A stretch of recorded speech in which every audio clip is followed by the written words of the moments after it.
Well, welcome to Christchurch, Chorleywood, and to today's reflection. My name is Phil Chadder, and I'm a clergyman with the prison service. And we're looking this morning at one of the most exciting verses of the whole Bible, Matthew chapter 1, verse 23. They shall call his name Immanuel. And so that we can't miss the point, Matthew then spells it out, which means God with us. God with us. Isn't that exciting? This announcement really marks the reverse of the saddest verse of the Bible. For that verse, we need to turn back to Genesis chapter 3. Remember, in Genesis chapters 1 and 2, God is with his people, Adam and Eve. He walks with them. It's a living relationship where Adam and Eve live in awed friendship with God. Adam and Eve enjoying his presence. Yet then they make a declaration of independence. They thought that they could enjoy God's blessings without walking in God's ways. And God expels them. That's the saddest verse of the Bible, chapter 3 of Genesis, verse 24. So God drove out the man and the woman. Isn't that sad? We were evicted from God's presence and our re-entry to Eden was barred. And the rest of the Bible is God's unfolding plan to end the eviction and to restore his relationship of awed friendship with humankind. And the Bible finishes, of course, with Eden irreversibly restored and better than ever. Revelation 21. Behold, the dwelling place of God is with man. He will dwell with them, and they will be his people. And God himself will be with them as their God. So when the angel announces to Joseph in today's verse, your son's name will be God with us, the angel is announcing that the eviction is coming to an end.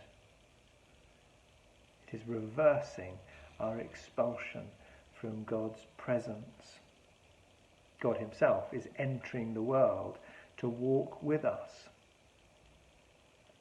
In the Old Covenant, he had given his people a land to live in. But now the location of God's blessing is not in a place, but in a person.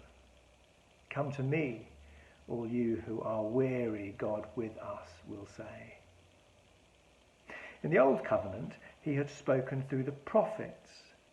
But now we'll have someone who speaks with his own authority.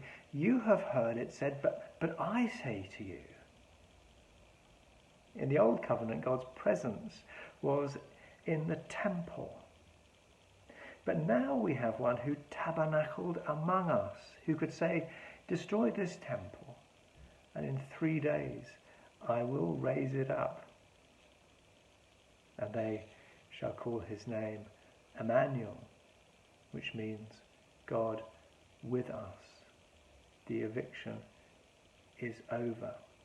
The expulsion is being reversed. So verse 24 comes as a surprise.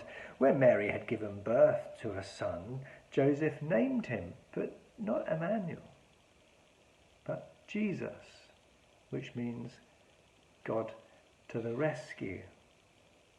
But it's not a contradiction.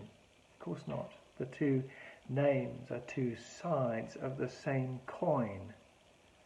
For us to re-enter awed friendship with God, Jesus, God with us, will need to die.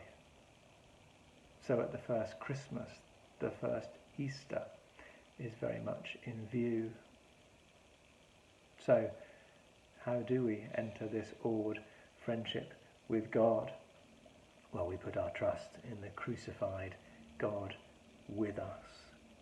And by his Spirit, he will be with us always and will take us to the restored Eden and to Eden irreversible, where, we read, God with us will take us to the place where God will dwell with us, and we will be his people, and God himself will be our God. No wonder we greet each other with the words at this time of year, Happy Christmas. God bless you.